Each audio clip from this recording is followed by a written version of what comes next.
but I had a very spiritual mother that prayed over my brother and I. She raised us by herself in a place called Avalon Gardens, and she was smart enough to get us out of there after a while. I grew up in a neighborhood where I remember counting as maybe 12 or 13 years old, about 5 families that had fathers in the home.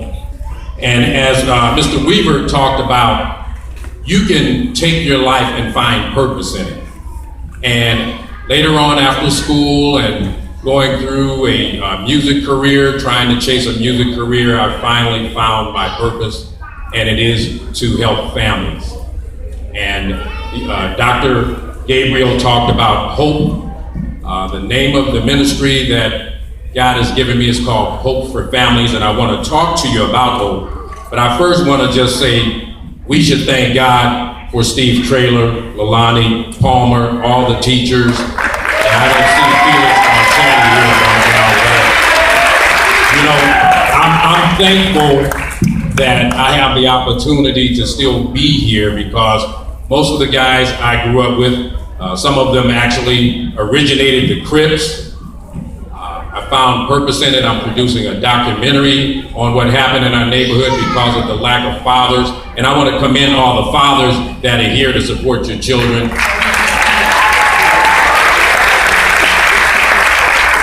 You may be a stepfather, you may be an uncle, you may be just someone that just loves children, so I want to acknowledge you. And there were a few people that made a difference in my life. Ted Watkins, WLCAC, I got my first job through them. And when you talk about hope, this is an acronym that God gave me: having optimism, perseverance, and endurance. I'm going to repeat that again. Having optimism, perseverance, and endurance.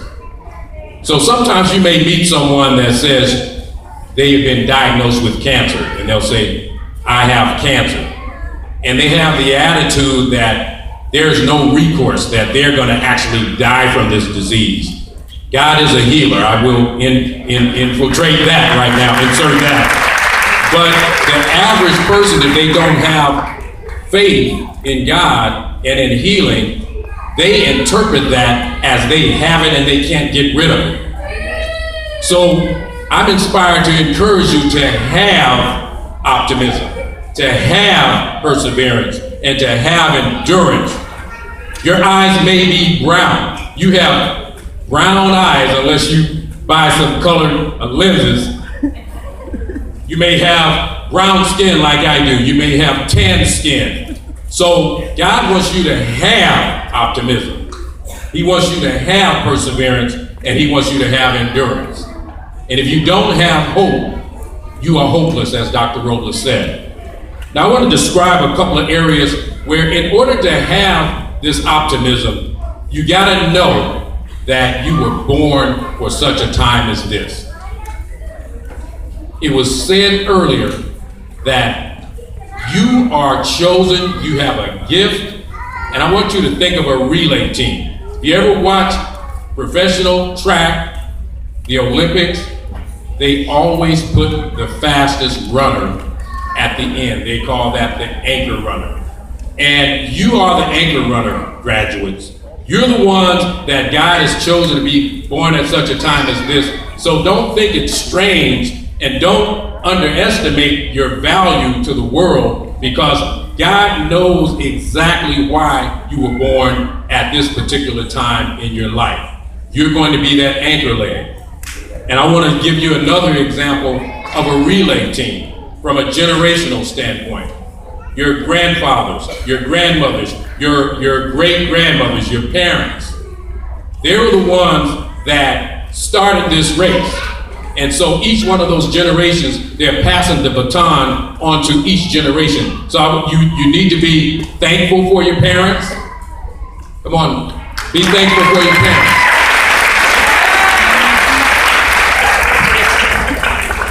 My father, I saw him about 5 times in my life. And just recently, I was really appreciative of my father, even though he wasn't really involved in my life as much as I wanted him to be. But I had to come to the conclusion that if I did not have my father, I would not be here. So give some praise and appreciation for your parents. Now, in order to have perseverance and endurance, you need to understand that there is going to be pressure in your life. There's going to be heat in your life. And I meant to bring a object. It's called a crucible. And let me describe what a crucible is. It's a pot made of substance not easily damaged by fire that is used for holding something to be treated under great heat. It is a severe test. Gold, silver, jewels, valuable jewels, they have to go through extreme heat to become a valuable commodity to this world. I want you to think of yourself as that gold, as that silver, as that valuable jewel. But you're going to go through a test. And some of those pressure points are going to be through peer pressure. That's probably going to be your biggest temptation right there, is to try to fit in, because as you try to step out in faith, some of you may be an entrepreneur that starts a magazine, that maybe becomes a movie producer, a school teacher, or you may start another YouthBuild. And you're going to have people around you, even family members, that's going to doubt you and try to talk you out of your dream. And that's going to be tremendous pressure. But you have to move on and know that you're here for a purpose, and you don't want to leave this world without fulfilling your purpose. That's one of the worst things that you could ever do.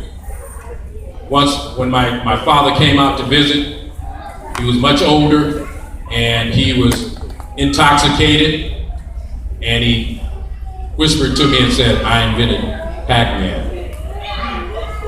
And I said, "What'd you say, Dad?" He said, "I invented Pac-Man." He was drunk. And I realized, I said, that was a hope that he had that he never fulfilled.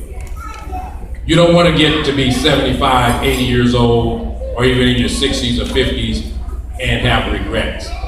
So don't let your friends talk you out of your dream. Don't let your relatives talk you out of your dream. Don't talk yourself out of the dream. And the last thing that I want to share with you is one of those pressure points are going to be accountability. There is a place that every person in this world has to be accountable to someone. It doesn't matter how rich they are. It doesn't matter how smart they are, how many degrees they may have. They have to be accountable to someone. A person that runs a multi-million-dollar corporation, they have to be accountable to their students or to their employees. They have to be accountable to their stockholders. They have to be accountable to their customers. So don't ever think it's strange that you're going to get to a place, or don't ever think that you're ever going to get to a place where you won't be accountable to someone. But I think, in closing, that you're prepared. You wouldn't be here if you weren't prepared. Think of the team, going back to the relay team. You want to have people on your team that are helping you to cross the finish line in life. And I want to say thank you once again.